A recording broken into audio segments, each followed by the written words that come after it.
श्रमिकों और सफाई कर्मियों का मैं विशेष रूप से अभिनंदन करता हूं।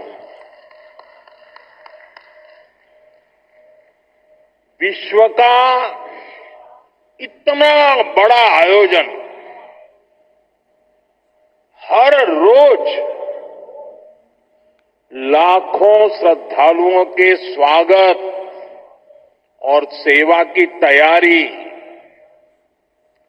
लगातार 45 दिनों तक चलने वाला महायज्ञ एक नया नगर बसाने का महाअभियान प्रयागराज की इस धरती पर एक नया इतिहास रचा जा रहा है।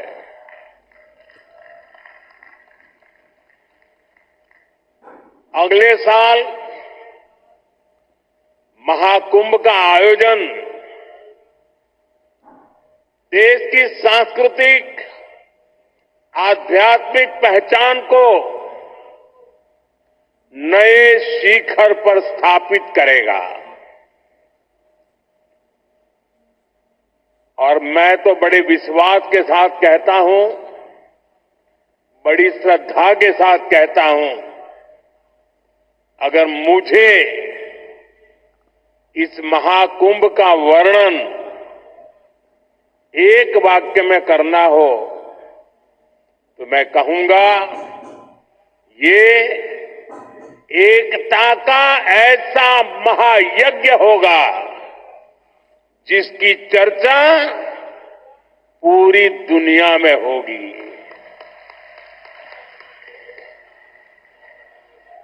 मैं इस आयोजन की भव्य और दिव्य सफलता की आप सभी को शुभकामनाएं देता हूं। साथियों, हमारा भारत पवित्र स्थलों और तीर्थों का देश है। ये गंगा, यमुना, सरस्वती, कावेरी, नर्मदा जैसी अनगिनत पवित्र नदियों का देश है। इन नदियों के प्रवाह की जो पवित्रता है, इन अनेकानेक तीर्थों का जो महत्व है, जो महात्म्य है, उनका संगम, उनका समुच्चय, उनका योग, उनका संयोग, उनका प्रभाव, उनका प्रताप, ये प्रयाग है।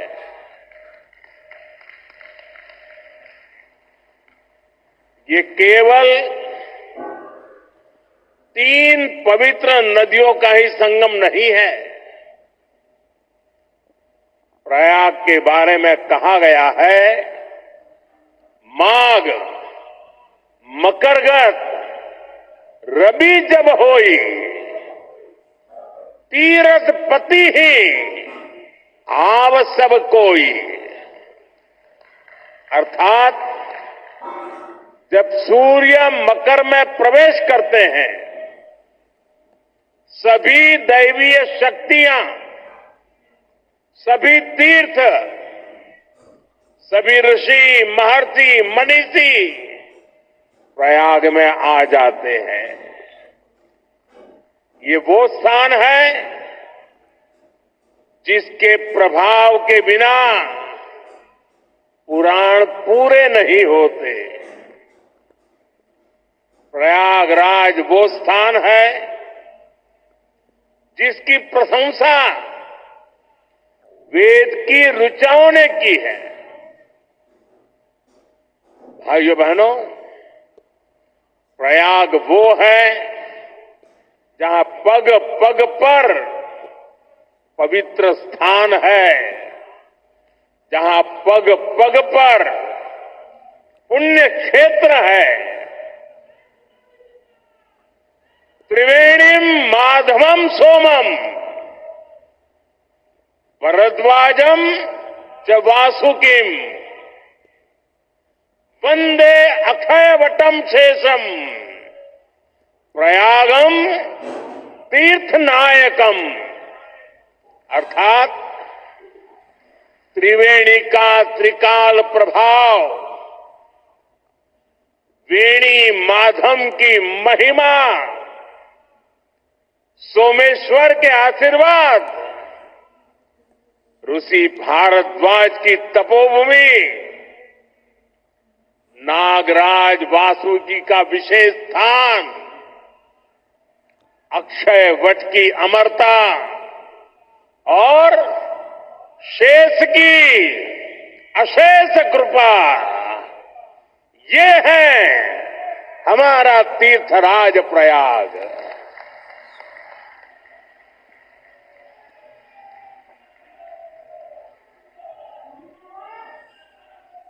तो इसे रुक जाए।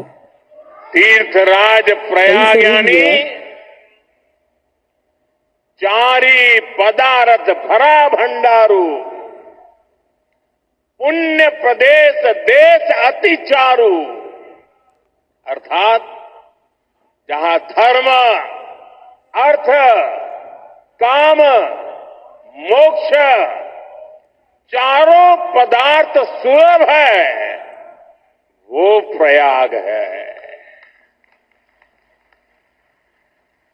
प्रयागराज केवल एक भौगोलिक भूखंड नहीं है, ये एक आध्यात्मिक अनुभव क्षेत्र है।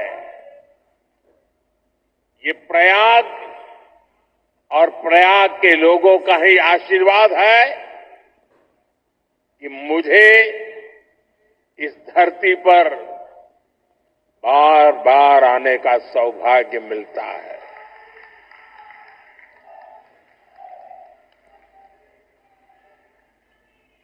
पिछले कुंभ में भी मुझे संगम में स्नान करने का सौभाग्य मिला था और आज इस कुंभ के आरंभ से पहले मैं एक बार फिर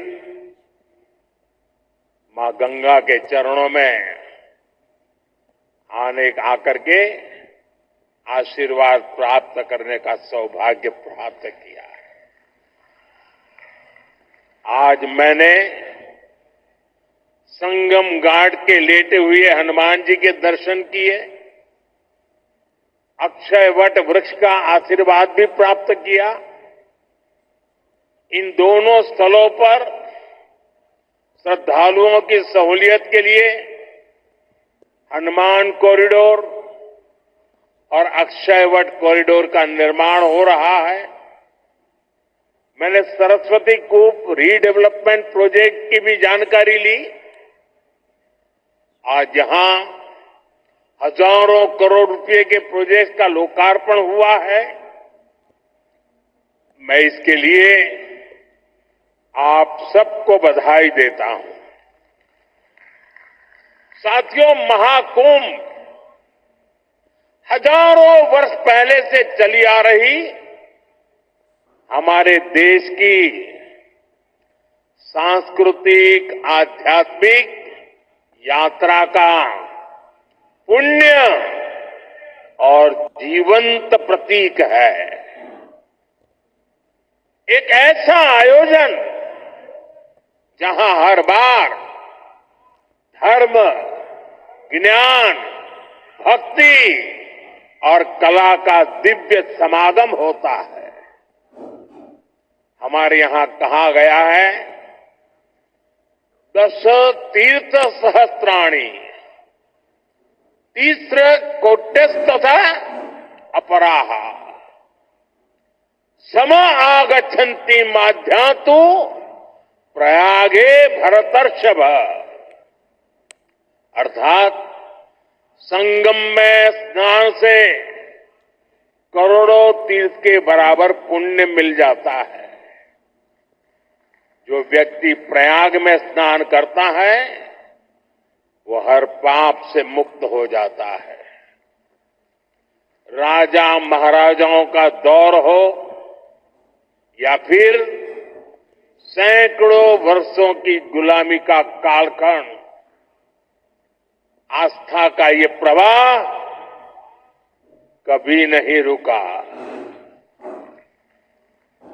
इसकी एक बड़ी वजह यह रही है कि कुंभ का कारक कोई बाह्य शक्ति नहीं है। किसी बाहरी व्यवस्था के बजाय कुंभ मनुष्य के अंतर मन की चेतना का नाम है। ये चेतना स्वतः जागृत होती है। यही चेतना भारत के कोने कोने से लोगों को संगम के तट तक खींच लाती है। गांव, कस्बों, शहरों से लोग प्रयागराज की ओर निकल पड़ते हैं। सामूहिकता की ऐसी शक्ति, ऐसा समागम शायद ही कहीं और देखने को मिले।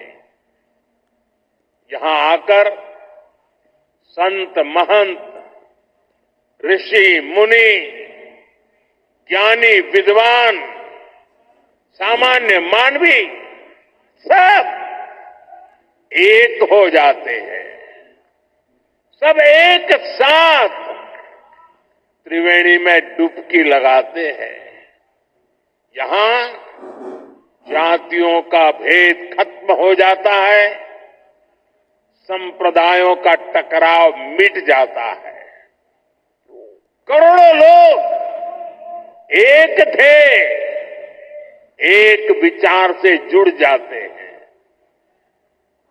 इस बार भी महाकुंभ के दौरान यहां अलग अलग राज्यों से करोड़ों लोग जुटेंगे। उनकी भाषा अलग होगी, जातियां अलग होगी, मान्यताएं अलग होगी, लेकिन संगम नगरी में आकर वो सब एक हो जाएंगे। और इसलिए मैं फिर एक बार कहता हूं, ये महाकुंभ एकता का महायज्ञ है, जिसमें हर तरह के भेदभाव की आहुति दी जाती है।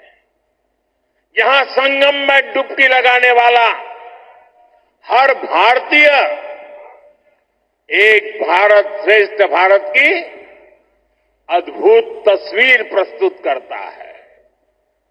साथियों, महाकुंभ की परंपरा का सबसे अहम पहलू ये है कि इस दौरान देश को दिशा मिलती है। कुंभ के दौरान संतों के वाद में, संवाद में, शास्त्रार्थ में, शास्त्रार्थ के अंदर देश के सामने मौजूद अहम विषयों पर, देश के सामने मौजूद चुनौतियों पर व्यापक चर्चा होती है। और फिर संत जन मिलकर राष्ट्र के विचारों को एक नई ऊर्जा देते थे, नई राह भी दिखाते थे। संत महात्माओं ने देश से जुड़े कई महत्वपूर्ण निर्णय कुंभ जैसे आयोजन स्थल पर ही लिए हैं। जब संचार के आधुनिक माध्यम नहीं थे, तब कुंभ जैसे आयोजनों ने बड़े सामाजिक परिवर्तनों का आधार तैयार किया था। कुंभ में संत और ज्ञानी लोग मिलकर समाज के सुख दुख की चर्चा करते थे। वर्तमान और भविष्य को लेकर चिंतन करते थे। आज भी कुंभ जैसे बड़े आयोजनों का महात्म्य वैसा ही है। ऐसे आयोजनों से देश के कोने कोने में समाज में सकारात्मक संदेश जाता है। राष्ट्र चिंतन की ये धारा निरंतर प्रवाहित होती है। इस आयोजन के नाम अलग अलग होते हैं, पड़ाव अलग अलग होते हैं, मार्ग अलग अलग होते हैं, लेकिन यात्री एक होते हैं, मकसद एक होता है। साथियों, कुंभ और धार्मिक यात्राओं का इतना महत्व होने के बावजूद पहले की सरकारों के समय इनके महात्म्य पर ध्यान नहीं दिया गया। श्रद्धालु ऐसे आयोजनों में कष्ट उठाते रहे, लेकिन तब की सरकारों को इससे कोई फर्क नहीं पड़ता था। इसकी वजह थी कि भारतीय संस्कृति से, भारत की आस्था से उनका लगाव नहीं था। लेकिन आज केंद्र और राज्य में भारत के प्रति आस्था, भारतीय संस्कृति को मान देने वाली सरकार है। इसलिए कुंभ में आने वाले श्रद्धालुओं के लिए सुविधाएं जुटाना डबल इंजन की सरकार अपना दायित्व समझती है। इसलिए यहां केंद्र और राज्य सरकार ने मिलकर हजारों करोड़ रुपए की योजनाएं शुरू की है। सरकार के अलग अलग विभाग जिस तरह महाकुंभ की तैयारियों को पूरा करने में जुटे हैं, वह बहुत ही सराहनीय है। देश दुनिया के किसी कोने से कुंभ तक पहुंचने में कोई दिक्कत न हो, इसके लिए यहां की कनेक्टिविटी पर विशेष फोकस किया गया है। अयोध्या, वाराणसी, रायबरेली, लखनऊ से प्रयागराज शहर की कनेक्टिविटी को बेहतर किया गया है। मैं जिस whole of the government approach की बात करता हूं, उन महाप्रयासों का महाकुंभ भी इस थली में नजर आता है। साथियों, हमारी सरकार ने विकास के साथ साथ विरासत को भी समृद्ध बनाने पर फोकस किया है। आज देश के कई हिस्सों में अलग अलग टूरिस्ट सर्किट विकसित किए जा रहे हैं। Ramayan circuit, Shri Krishna circuit, Buddhist circuit, Tirthankar circuit, इनके माध्यम से हम देश के उन स्थानों को महत्व दे रहे हैं जिन पर पहले फोकस नहीं था। स्वदेश दर्शन योजना हो, प्रसाद योजना हो, इनके माध्यम से तीर्थ स्थलों पर सुविधाओं का विस्तार किया जा रहा है। अयोध्या के भव्य राम मंदिर ने पूरे शहर को कैसे भव्य बना दिया है, हम सब इसके साक्षी हैं। विश्वनाथ धाम, महाकाल, महालोक, इसकी चर्चा आज पूरे विश्व में है।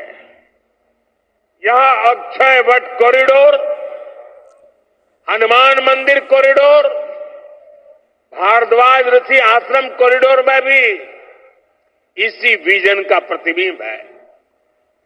श्रद्धालुओं के लिए सरस्वती कूप, पातालपुरी, नागवासुकी, द्वादश माधव मंदिर का कायाकल्प किया जा रहा है।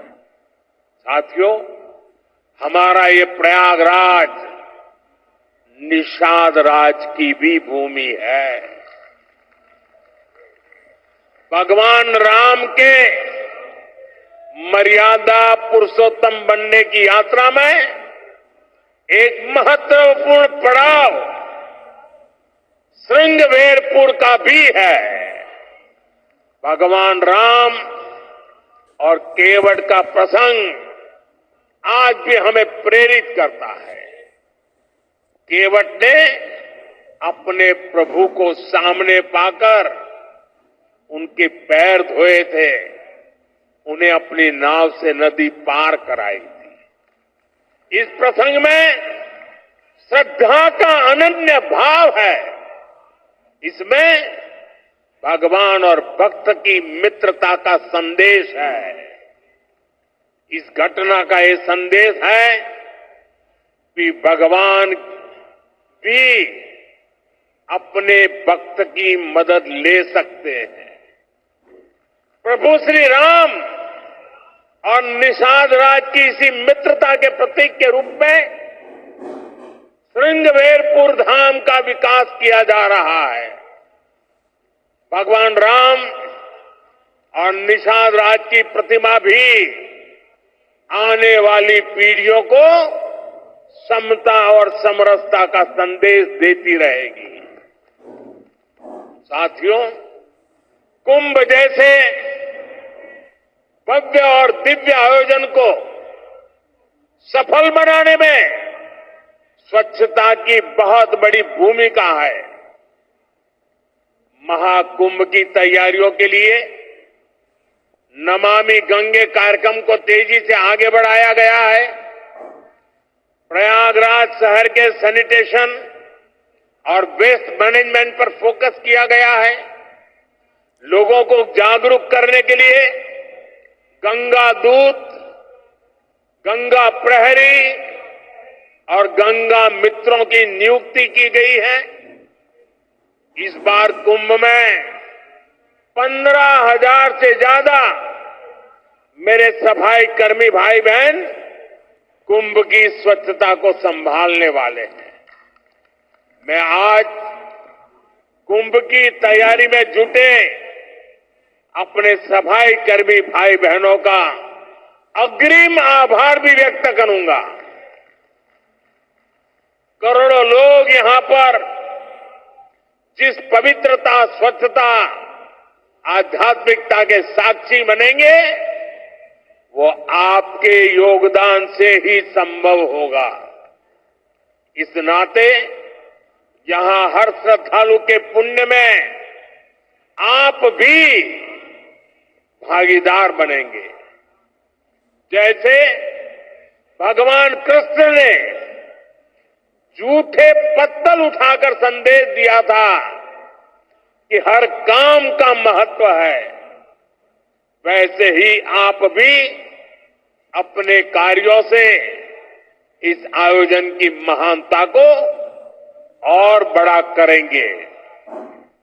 ये आप ही हैं जो सुबह सबसे पहले ड्यूटी पर लगते हैं और देर रात तक आपका काम चलता रहता है। 2019 में भी कुंभ आयोजन के समय यहां की स्वच्छता की बहुत प्रशंसा हुई थी। जो लोग हर 6 वर्ष पर कुंभ या महाकुंभ में स्नान के लिए आते हैं, उन्होंने पहली बार इतनी साफ सुंदर व्यवस्था देखी थी। इसलिए आपके पैर धुलकर मैंने अपनी कृतज्ञता दिखाई थी। हमारे स्वच्छता कर्मियों के पैर धोने से मुझे जो संतोष मिला था, वो मेरे लिए जीवन भर का यादगार अनुभव बन गया है। साथियों, कुंभ से जुड़ा एक और पक्ष है जिसकी चर्चा उतनी नहीं हो पाती। ये पक्ष है कुंभ से आर्थिक गतिविधियों का विस्तार। हम सभी देख रहे हैं कैसे कुंभ से पहले इस क्षेत्र में आर्थिक गतिविधियों में तेजी आ रही है। लगभग 1.5 महीने तक संगम किनारे एक नया शहर बसा रहेगा, जहां हर रोज लाखों की संख्या में लोग आएंगे। पूरी व्यवस्था बनाए रखने के लिए प्रयागराज में बड़ी संख्या में लोगों की जरूरत पड़ेगी। 6,000 से ज्यादा हमारे नाविक साथी, हजारों दुकानदार साथी, पूजा पाठ और स्नान ध्यान कराने में मदद करने वाले सभी का काम बहुत बढ़ेगा। यानी यहां बड़ी संख्या में रोजगार के अवसर तैयार होंगे। सप्लाई चेन को बनाए रखने के लिए व्यापारियों को दूसरे शहरों से सामान मंगाने पड़ेंगे। प्रयागराज कुंभ का प्रभाव आसपास के जिलों पर भी पड़ेगा। देश के दूसरे राज्यों से आने वाले श्रद्धालु ट्रेन या विमान की सेवाएं लेंगे। इससे भी अर्थव्यवस्था में गति आएगी। यानी महाकुंभ से सामाजिक मजबूती तो मिलेगी ही, लोगों का आर्थिक सशक्तिकरण भी होगा। साथियों, महाकुंभ 2025 का आयोजन जिस दौर में हो रहा है वो टेक्नोलॉजी के मामले में पिछले आयोजन से बहुत आगे है। आज पहले की तुलना में कई गुना ज्यादा लोगों के पास स्मार्टफोन है। 2013 में डेटा आज की तरह सस्ता नहीं था। आज मोबाइल फोन में यूजर फ्रेंडली एप्स हैं, जिसे कम जानकार व्यक्ति भी उपयोग में ला सकता है। थोड़ी देर पहले अभी मैंने कुंभ सहायक चैटबॉट को लॉन्च किया है। पहली बार कुंभ आयोजन में एआई, आर्टिफिशियल इंटेलिजेंस और चैटबॉट का प्रयोग होगा। एआई चैटबॉट 11 भारतीय भाषाओं में संवाद करने में सक्षम है। मेरा ये भी सुझाव है कि डेटा और टेक्नोलॉजी के इस संगम से ज्यादा लोगों को जोड़ा जाए। जैसे महाकुंभ से जुड़ी फोटोग्राफी कंपटीशन का आयोजन किया जा सकता है। महाकुंभ को एकता के महायज्ञ के रूप में दिखाने वाली फोटोग्राफी की प्रतियोगिता रखी जा सकते हैं।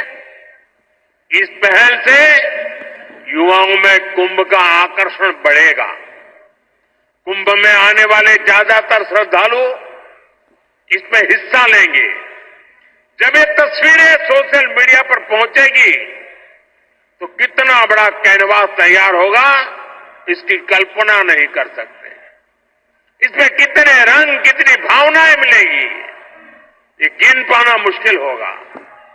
आप आध्यात्म और प्रकृति से जुड़ी किसी प्रतियोगिता का आयोजन भी कर सकते हैं। साथियों, आज देश एक साथ विकसित भारत के संकल्प की तरफ तेजी से बढ़ रहा है। मुझे विश्वास है कि इस महाकुंभ से निकली आध्यात्मिक और सामूहिक शक्ति हमारे इस संकल्प को और मजबूत बनाएगी। महाकुंभ स्नान ऐतिहासिक हो, अविस्मरणीय हो। मां गंगा, मां यमुना और मां सरस्वती की त्रिवेणी से मानवता का कल्याण हो, हम सबकी यही कामना है। संगम नगरी में आने वाले हर श्रद्धालु को मैं शुभकामनाएं देता हूं। आप सबका भी मैं हृदय से बहुत बहुत धन्यवाद करता हूं। मेरे साथ बोलिए, भारत माता की, भारत माता की, भारत माता की, गंगा माता की, गंगा माता की, गंगा माता की। बहुत बहुत धन्यवाद।